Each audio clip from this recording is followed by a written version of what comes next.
Le blues des médecins étrangers qui travaillent sur le territoire français. Ils sont environ 4000. Ils ont beaucoup donné pendant cette crise sanitaire. Sans eux, l'hôpital public aurait bien du mal à tourner. Et pourtant, leur statut reste précaire. Officiellement, ils n'ont pas le droit d'exercer. Élise Ferret et Gaël Darangos.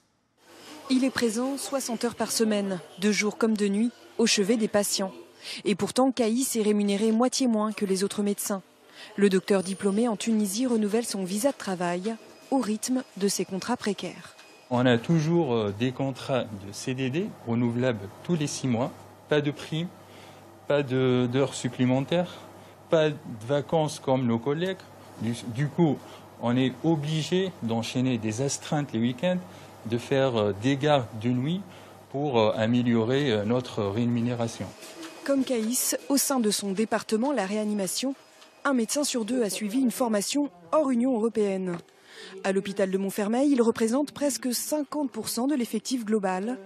Sans eux, sa chef de service le sait, la crise sanitaire ne se serait pas passée de la même manière. Sans eux, là, comment vous auriez pu faire ? On n'aurait pas fait.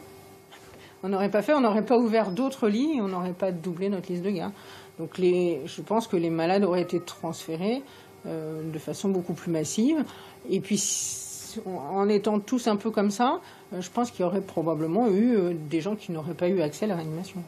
En moyenne, pour ces praticiens diplômés à l'étranger, entre la date d'arrivée en France et l'obtention de l'autorisation officielle d'exercer, 8 à 10 ans peuvent s'écouler. C'est un peu comme refaire l'intégralité de ses études, sans parler du concours à passer. Quand on demande à un praticien qui est en France depuis 8 ans de passer un concours qui est drastique et qui est ouvert à tout le monde, y compris à des praticiens qui sont à l'étranger encore, qui peuvent s'inscrire, quand il n'y a que 5 postes ouverts, malgré un 16 de moyenne, on peut ne pas avoir son concours, alors qu'on exerce depuis des années dans le système français.